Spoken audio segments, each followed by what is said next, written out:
Pansamantala nating ipapatupad ang 4-day work week.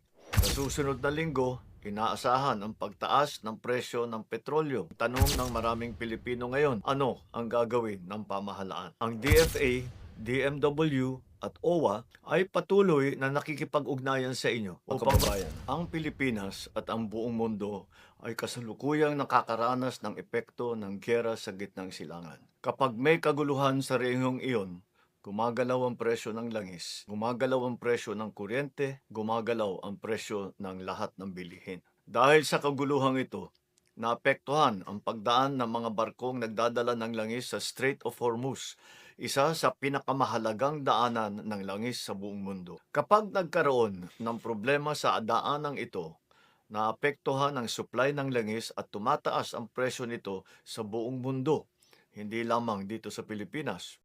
Sa susunod na linggo, inaasahan ang pagtaas ng presyo ng petrolyo. Tinatayang tataas ang presyo ng gasolina ng 7.48 pesos kada litro, diesel ng 17.28 pesos at kerosene ng 32.35 na piso. Malinaw sa atin ang tanong ng maraming Pilipino ngayon, ano ang gagawin ng pamahalaan? Naghahanda na po tayo. Una, nakikipag-ugnayan na tayo sa Kongreso upang mapagkalooban ang Pangulo ng pansamantalang kapangyarihan upang bawasan ang excise tax sa mga produktong petrolyo kung papalo ito sa $80 kada barrel. Ikalawa, kinakausap na natin ang Kongreso upang amyendahan ang Biofuels Act of 2006 upang magamit natin ang mas murang bioethanol para sa pagbababa ng presyo ng gasolina. Ikatlo, ilalabas natin sa lalong madaling panahon ang fuel subsidy at cash transfer para sa mga apektadong sektor. Makikipagtulungan ang mga ahensya ng pamahalaan at ang mga lokal na pamahalaan upang matiyak na makarating agad ang tulong sa mga nangangailangan.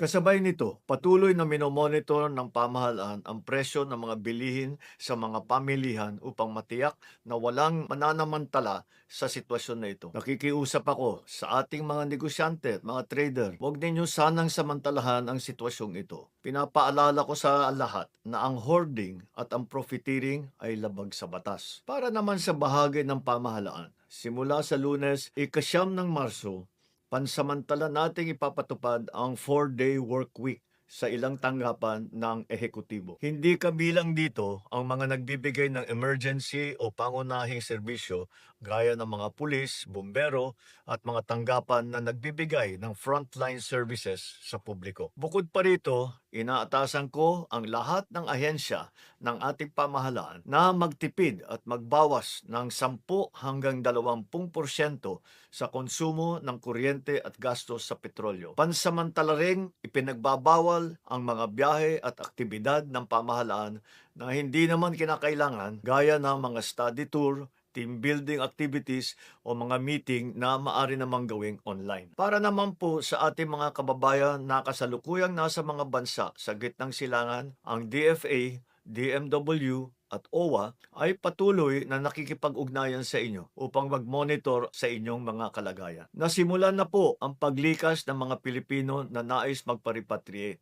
At sa oras ligtas na ang pagbiyahe, mailikas na natin lahat. Mga kababayan, hindi natin alam kung kailan matatapos ang kaguluhan sa gitnang silangan. Biktima tayo ng isang giyera na hindi natin pinili o ninanais. Hindi natin kontrolado ang digmaan, pero kontrolado natin kung paano natin poprotektahan ang Pilipino. Hindi ito ang pinakamalalang pagtaas ng presyo ng langis na naranasan ng ating bansa. Marami na tayong napagdaanan na pagsubok. At sa bawat pagkakataon, dahil sa ating pagkakaisa, pananampalataya sa Diyos, at malasakit sa isa't isa, nalampasan naman natin ang mga ito. Naniniwala ako na malalampasan din natin ang pagsubok na ito. Maraming salamat sa inyong pakikiisa at sa inyong pagtutulungan.